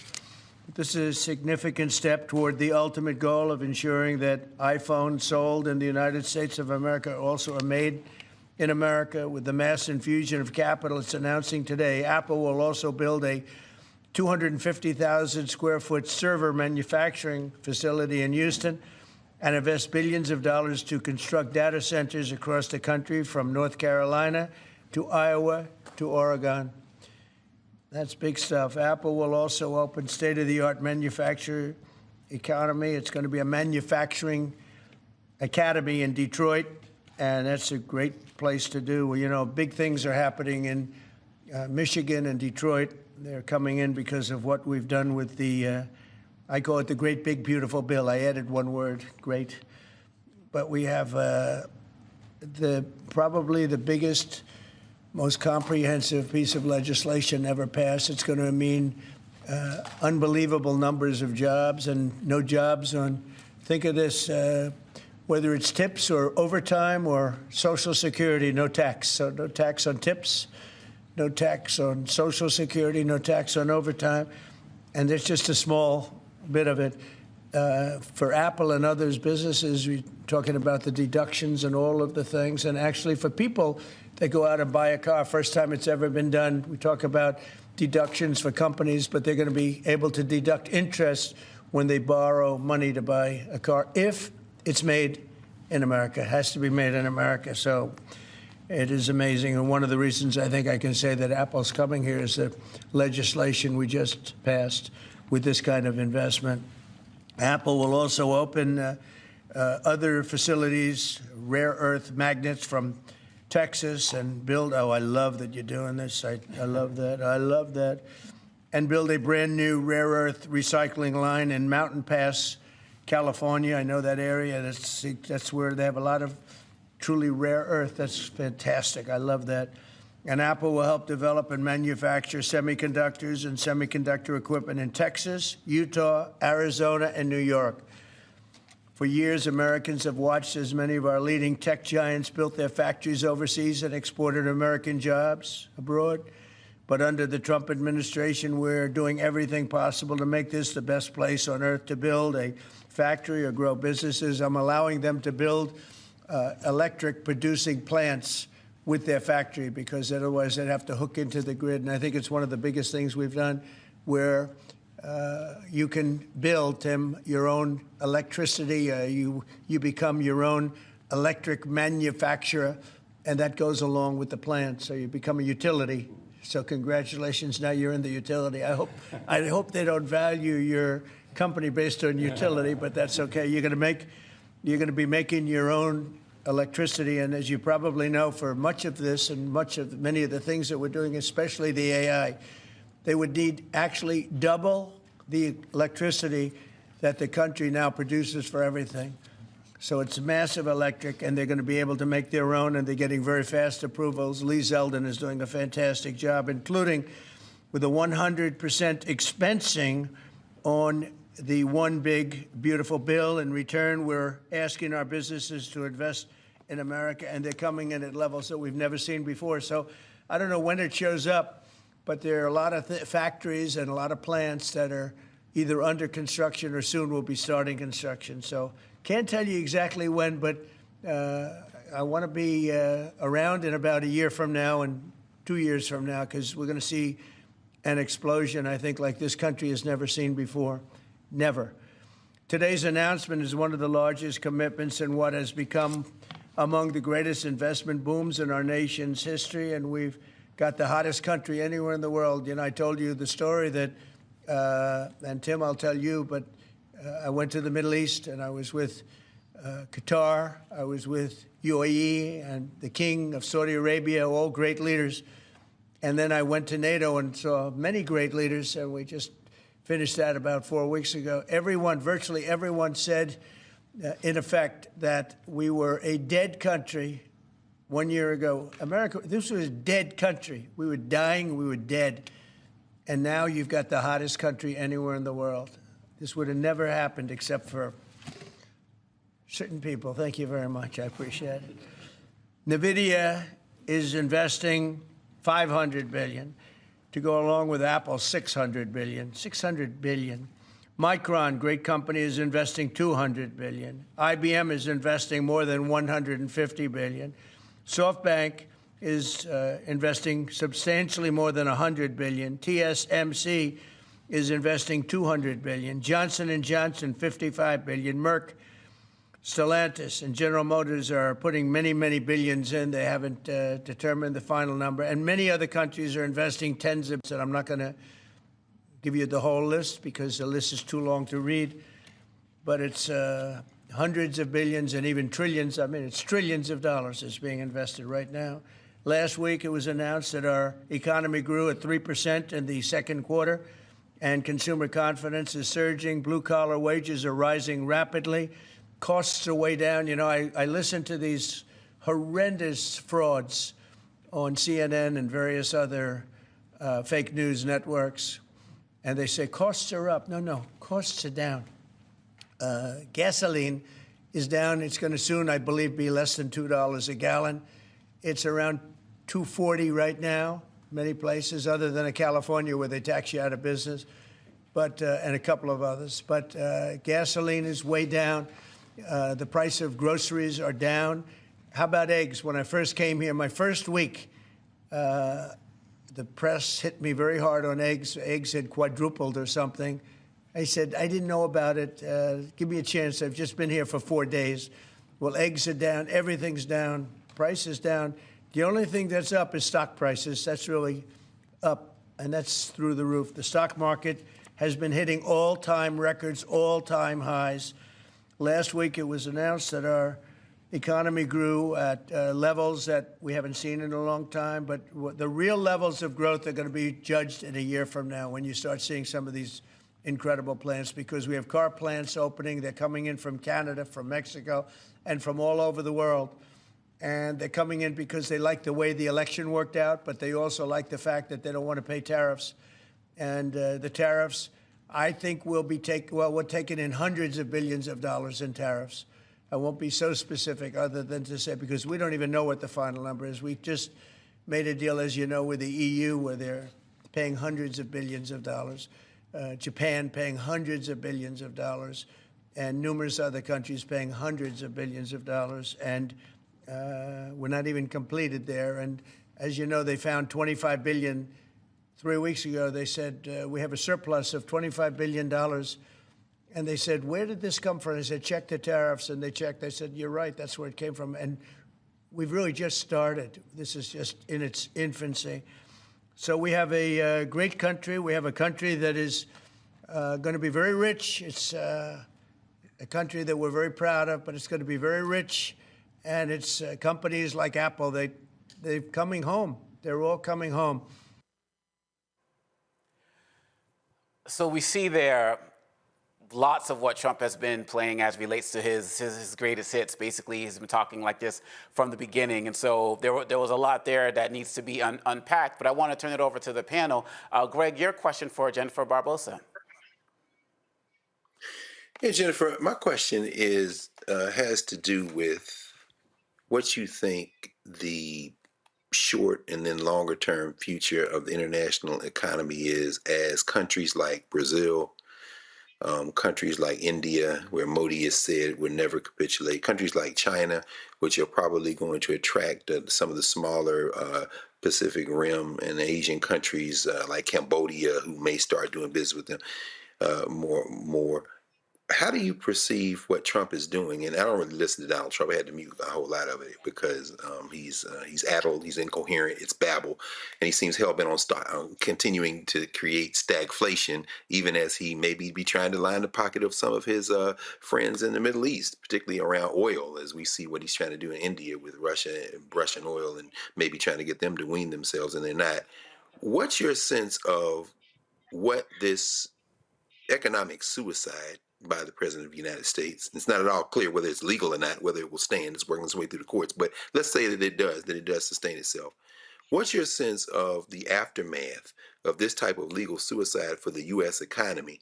And do you see emerging out of the rubble of the United States economy a shift that allows the rest of the world to create not only an alternative economic system, but one that will permanently displace the United States of America as the central economic power in the world? So I have the honor of sitting as a co-chair for the Global Opportunities Committee under the Atlanta Black Chamber. And what we do is we focus on leveraging connections between international businesses, particularly in the African diaspora. So we deal with businesses from over 40 countries around the world who are looking to do business and transactions between African-American businesses here in the U.S. and African-based or African descent businesses abroad. And what I feel is going to happen is that we're going to start to ostracize ourselves from the rest of the world. And oftentimes, most Americans have not left the country, and we go according to what we are told, what we are shown on TV, and have no idea in regards to what is going on in other parts of the world and how advanced and how they are able to operate without the U.S. And so I think we are going to start to see things moving away and everyone else getting to play in the sandbox, and we're left out. And if we're not able to leverage the relationships that we have, apart from what the government is doing, especially as Black businesses, as the Black communities around the world, we are going to be left behind along with it because we are going to be just casualties in what someone is doing to take control, and it's not in our benefit. Reese, your thoughts on what Trump has been saying, or general questions for what Jennifer is talking about as it relates to her business and the chamber and the international work they're doing? Well, normally, out of respect for our guests, I would ask a question, but it was like 50 to 100 bullshit claims that Trump made, so I have to use my time to see what he said. Go for it. My blood is boiling right now from listening to that. Oh no, for so it's long. true. So let me just be clear on a couple of things. Number one, this time last year, the American economy was adding over $100,000. I'm sorry, over 100,000 jobs per month. The jobs report came out and said that Trump's economy is adding 15,000 jobs a month. And that was a revision of 250,000 jobs downward. Supposedly 70,000 jobs were created in July. Let's see what the revision comes out with the new statistician if they don't fire them first for reporting the real numbers. Trump said that EU is paying all this money. Japan is paying all this money. These countries are not paying the tariffs. Americans are paying the tariffs. The hundreds of billions of dollars that Donald Trump is bragging about raising in tariff money is being paid by Americans. This is the largest tax increase on Americans since Donald Trump's last tax increase on Americans through the tariffs that he put on China in his first administration. And so Americans are paying the tariffs. Now, we haven't paid as much in tariffs because Donald Trump's already irrational policy has been irrational and erratic. So many of these tariffs have been paused and then they've restarted, except for the ones on China and the ones on Canada or whoever else. And so today was the last day from which the ones that didn't kick in on August 1st have finally kicked in. And so the deals, so-called deals that Donald Trump is negotiating will result in every single country having a tariff percentage of more than 0%, which means that every time we import a product from around the world and we have a global supply chain and a global economy, we are paying taxes on that. And for products that do not have the profit margins for the tariffs to be sustainable without increasing costs, and where costs are going to be so high that consumers will no longer buy it, we just won't have those products anymore. I talked to some MAGA people, and not even MAGA people. There are some people who aren't MAGA who say that, oh, tariffs are good because we need to produce American goods. That is not the intent of Donald Trump's policies by his own admission. Donald Trump is putting 50% tariffs on Brazil because he doesn't like that Bolsonaro is being prosecuted. What the hell does that got to do with the price of tea in China, or more accurately, the price of coffee in Brazil? So this is not, his policies have not been tailored towards spurring production in the United States. As a matter of fact, 11,000 manufacturing jobs were lost last month, even as 70,000 jobs were supposedly added. And so this is not about strengthening the American economy. It is destroying it. It is not about strengthening American businesses. It is causing businesses to scale back. They're letting go of people. They're not making capital investments. And they are going to raise prices. They're going to change formulations. That's what Procter & Gamble has said. They're going to have shrinkflation where the products are going to be lower for the same price. So this is detrimental in every single facet humanly possible, okay? This is not an improvement. And like I said, as long as Donald Trump is yielding these tariffs for whatever stupid ass whim that he has when he's not wandering around the roof of the White House, the American economy and American people are going to suffer. And as you pointed out, Jennifer, most people that are working, people that are wage earners, spend more of our money on the kind of goods that we're not going to be able to afford anymore. So the fact that the 2024 election was largely based on the economy, you played yourself. Everybody who thought the day was going, oh, well, when Trump was in office, the stuff wasn't as high. I had to pay as much for gas. I had to pay as much for cereal. You played yourself. Welcome to Trump's economy. It is just getting started, and it is going to get uglier and uglier from here. That's why they call it receipt with the receipts. We really appreciate that. Jennifer, as well as Nola as well, I'm going to pull you in as well, but I want to get your comments from Secretary Howard Lutnick, who said that the government's about to rake in some serious cash, expecting $50 billion a month from tariffs, which is up from $30 billion just last month. Billion, and as of last night, midnight, the tariffs went up. I think we're going to be heading towards $50 billion a month in tariff revenue that no one's talked about except for the president. So think about $50 billion a month, and that's where we are now. And then you're going to get the semiconductors, you're going to get pharmaceuticals, you're going to get all sorts of additional tariff money coming in. And as the president says, this could continue to head towards and ultimately reach $1 trillion. I mean, these are amazing numbers for the United States of America, and no one's retaliating. Everybody understands you've got to sell to the American consumer. The American consumer is the most powerful factor in the earth for the economy, and Donald Trump is harnessing it for the benefit of the American people. What can you tell us about this 40% transshipment levy? So the idea is, you know, it's one thing to set a tariff. So we set a tariff on Vietnam of 20%, but that's for Vietnamese goods. If some other country, let's say China, wants to send things to Vietnam and have Vietnam then sell them to America, that comes with 40%.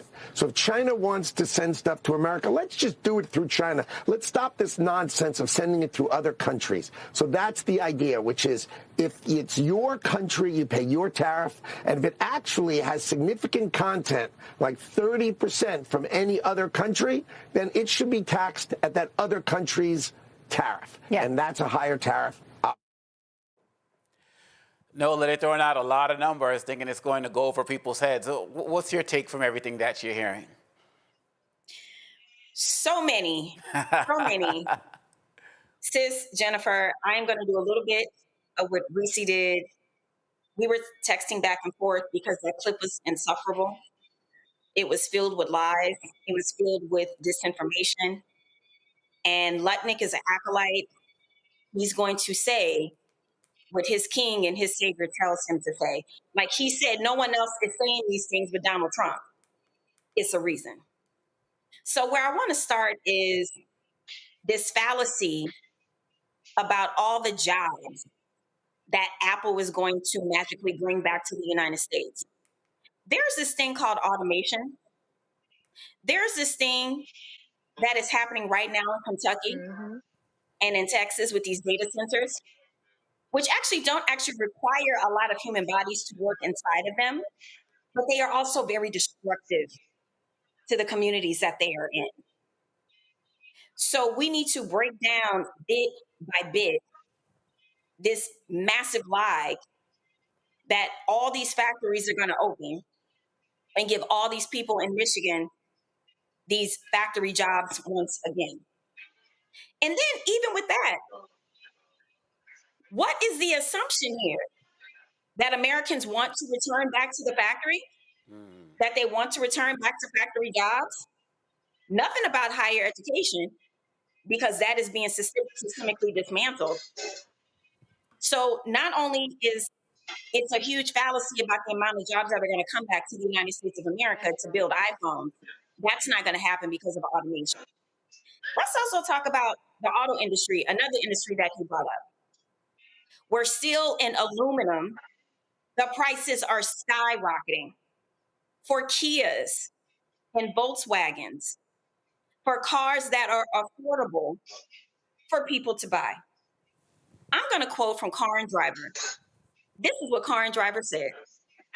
The Trump administration import tariffs are expected to make shopping for a new vehicle more difficult in the second half of 2025 and beyond.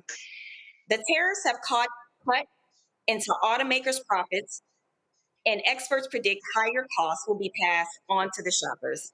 Sticker prices may rise 4 to 8% by year's end. What advantage does that give the American consumer? What advantage does that give to a young person freshly out of college who wants their first affordable car? Whatever fairyland this man is living in, that has everything to do with his own mythology of thinking he is some sort of gangster, that he walks around the world, that he has a big stick and he wants to be a bully, and people are just going to capitulate to his whim. That is not how you do policy. You are not only hurting everyday Americans, you are hurting American companies.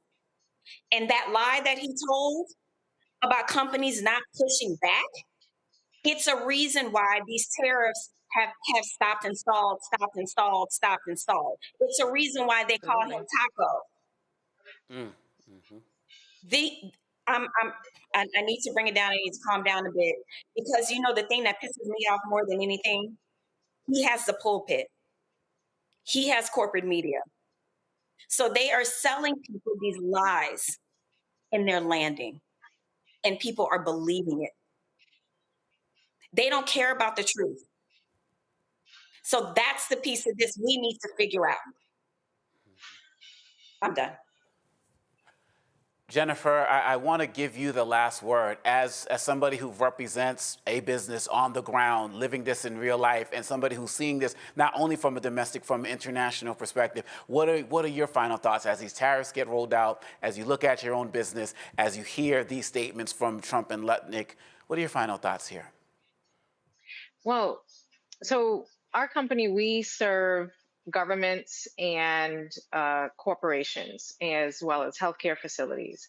And those are the entities that support the communities and consumers. If we can't maintain our price, we cannot provide affordable, competitive pricing for those that we supply to.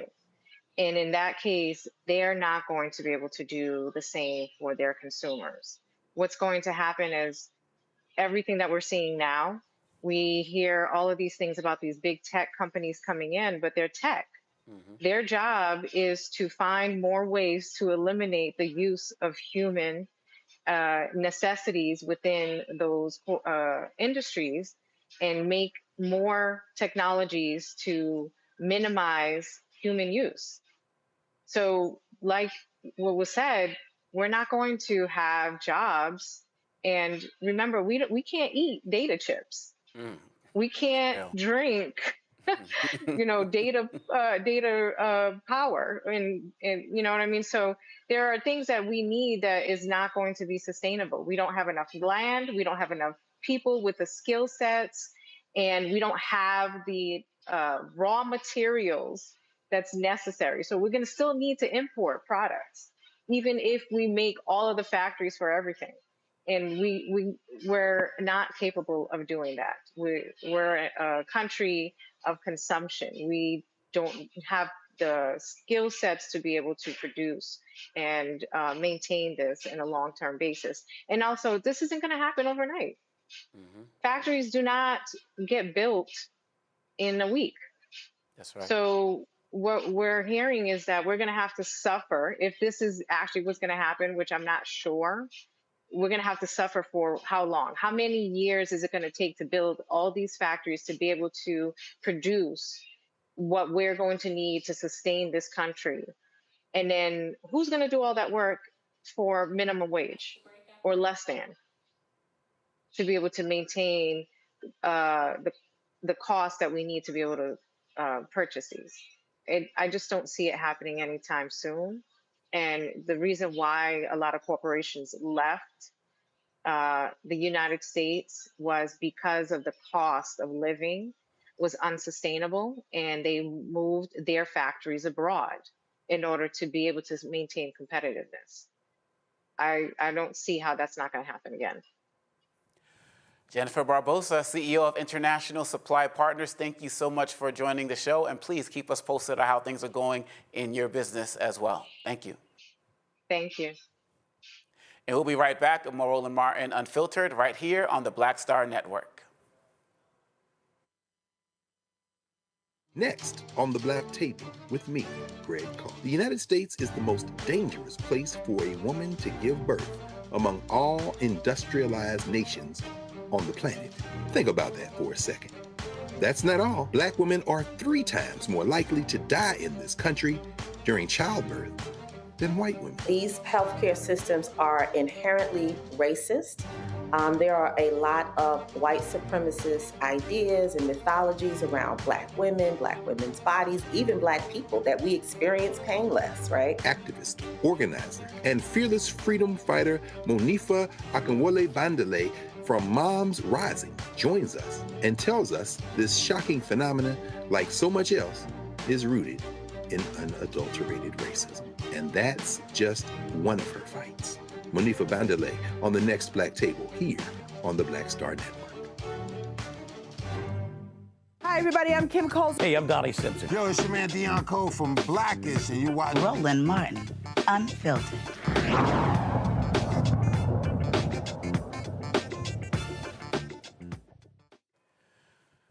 That was a powerful conversation, and I hope that you all are paying attention to this tariffs because it's hitting us in so many ways. We want to talk about universities right now, coming back to this school thing. Donald Trump is preparing to sign an executive order requiring colleges and universities receiving federal funds to provide detailed admissions data, including student race, GPA, and test scores. Federal authorities want to verify that race is not being used in admissions decisions following the Supreme Court ban on affirmative action. This move builds on deals with Brown and Columbia universities, which agreed to share data and face audits to restore federal funding. Greg, I mean, it never stops. It never stops. And so many of us believe that the way they made Columbia capitulate, what they're doing with Howard, we see what's happening with Brown University as well, that they are never going to stop until they can control every aspect of these universities. They're using fighting anti-Semitism as an excuse. They're using fighting DEI as an excuse. And this is just the latest example of what Trump has been doing with this executive order coming up. How do you see it? Yeah, no, I agree. The definition of anti-Semitism that they're attempting to force upon Columbia, the International Holocaust Remembrance Alliance's definition, which commingles, conflates Jewishness with the state of Israel, which of course is historically untenable and absurd on its face, is just the point of entry for the real concern, because we know that some of the biggest anti-Jewish forces in the contemporary world are the white Christian nationalists. They see Israel as a means to an end. They see Jews as a means to an end. In terms of hatred, I think those who are being honest would very quickly point to the white nationalists, and particularly the white Christian so-called Christian nationalists. I'll call them what they are, religious fanatics, to understand that anti-Jewishness is really as virulent there as anywhere in the world. But the shakedowns of Columbia, the shakedowns of Brown, the shakedowns of Harvard there's a convergence of forces. They are the intellectually inbred group, people like Christopher Rufo. They are the deeply miserable, nasty pieces of work with plenty of money in the bank, like Ed Bloom, the economic power behind Students for Fair Admission versus Harvard, who's celebrating this announcement. And then there are the just naked white nationalists who couldn't tell you much other than they just hate everybody who's not white, like Donald Trump. This is the latest battlefield in this attempt to destroy. I'm sorry, there's one other force, and that is those who simply don't like, what's that word again? Oh yeah, learning. They're against learning. So you have all these things converging. I don't see this as necessarily a bad thing, and I'll tell you why. This is going to require higher education to be creative.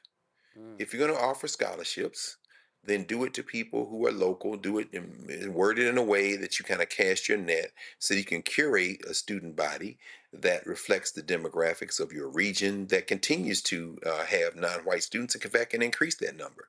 If you're in K-12 education, if you are particularly a high school educator, it's time to rethink grading. Let's pump out those 4.0s. And also, if you are in the testing and the assessment world, it's time to rethink the nature of testing. Since we understand that class plays a large role in terms of test scores, time to finally listen to us when we talk about cultural bias in testing. And when it comes to historically black colleges, Perhaps now you can lean hard into your mission. And instead of trying to become blackface white schools, you can put admissions criteria in place, which are crafted in such a way as that you can curate a student body that has admission criteria that inject a lot more culture into how you decide on who is going to come in. Quite frankly, none of them are interested in going to black schools. And it's time for us now to embrace our blackness as an admission criteria, not in terms of race, but in terms of culture. I welcome these intellectual inbreds because when they break this, they're not going to be able to put it together. And by the way, for the Descendants of Slaves crew, it's about time for you to understand that our best partners in this ongoing struggle that's about to now escalate is going to be those black schools in the Caribbean, the black schools in Africa. Time to think about student exchange programs, time to think about strengthening the ties, because these clowns are getting ready to kill what's left of their educational system, and there's no need for us to die with them. I hope they're listening. I hope they're listening. Nola, what's your take? You're also in these classrooms and some of these schools that we've talked about as well. These are schools that you've been at as well as a student as well. How do you see what's going on? No doubt, no doubt. I can start with my litany of problems with this tactic of browbeating, but it's ignoring so many systemic issues that cause the situation that we're in. Not only am I a product of certain programs that are now called diversity, equity, and inclusion, that at one point they were called social justice programs, or whatever you want to call it. Coming out of the education system in California, that I was not only a part of, but I worked in for many years. So I have a very unique perspective about the reality of the situation, not just the emotionality and the lies that are being told. So something that Greg said, I agree with, but for different reasons. One of the reasons why many of these programs exist in higher education is because high schools are horrible. Your elementary school, your middle school is horrible. So what a lot of these programs do, they identify the talent, even in these situations that are systemically broken. And they give them the tools to compete. It isn't just opening the door because you check Black on an application. That is not how this works. And that is a part of it that angers me the most. I ran a program at UCLA called Summer Transfer Program. It was a community college program that mostly focused on Black community college students. The requirements to get into this program, to be dedicated to this program for a week, from morning to night, you are constantly in classrooms, doing homework, you're in lectures. It is so vigorously challenging because the way that these programs work, they are choosing the creme de la creme. This lie that any and everybody can just get in through DEI programs is exactly that, a lie. So the opportunity that I see here is for these states to really make investments in the education system, because I know the talent that exists, because I've been there, I've worked with them, and I've helped them get to four-year institutions, and I know how hard that work is. They need help at the high school level, so they won't have to jump through the extra hoops of these programs for them to get to the colleges that they want to get to. And so, my thoughts and feelings about this as an educator, as someone who worked, coordinated these programs, the thing that breaks my heart the most is that this is used as a foil to just simply get rid of Black and brown bodies on these campuses.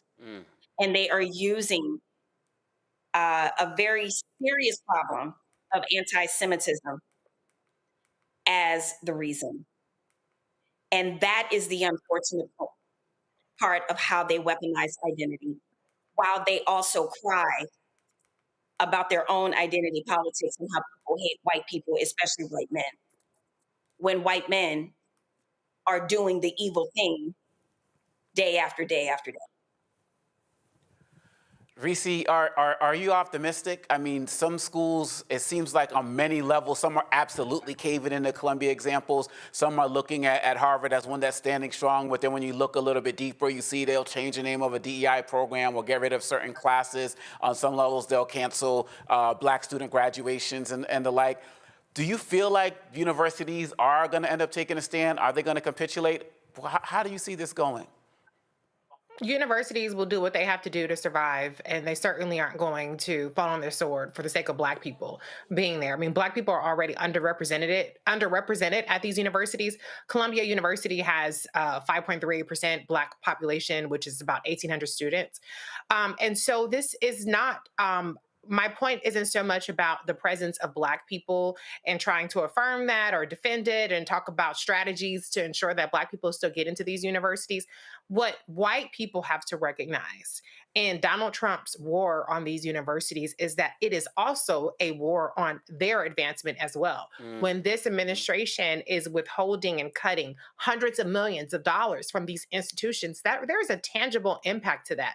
That is going to result in fewer opportunities for them while they're at these universities, going to result in a diminished education while they are there, and closing pathways for them. I mean, a big part of the middle class and upper middle class in this country is built through things like research, it's built through education, it's built through engineering, all of the things that this administration is waging war on. And so what white people have to determine is how convicted are they in the idea of having zero Black people as opposed to having an institution that is working for them. Because it's already working for them. It's definitely working for them better than it's working for anybody else. But they have to be the ones that recognize that all of this is happening at their expense, even more so than at our expense. You can, 1,800 Black people, okay, we'll find a way to make that up. Okay, we got HBCUs, maybe they'll go to a public college or something like that as opposed to these elite universities.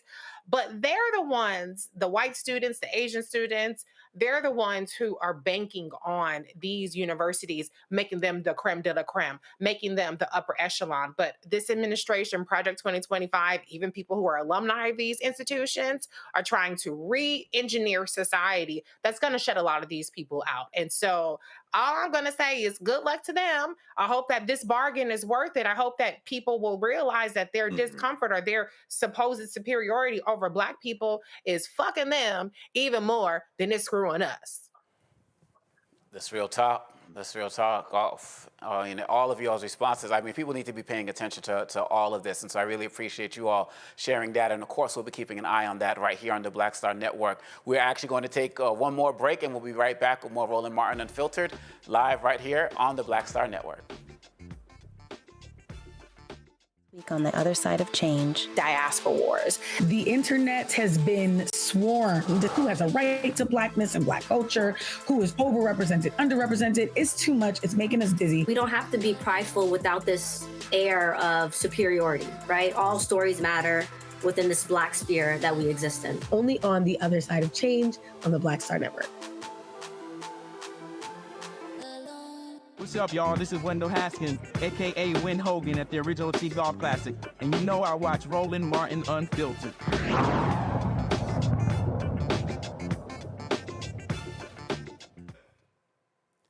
Lastly, tonight, where y'all at? Where y'all watching the show from? Maybe I need to check y'all out on Instagram. I don't know. Let's talk about that Instagram location sharing. Y'all may not know this, but I'm trying to help y'all out here. Instagram's new location feature could put your safety at risk, y'all.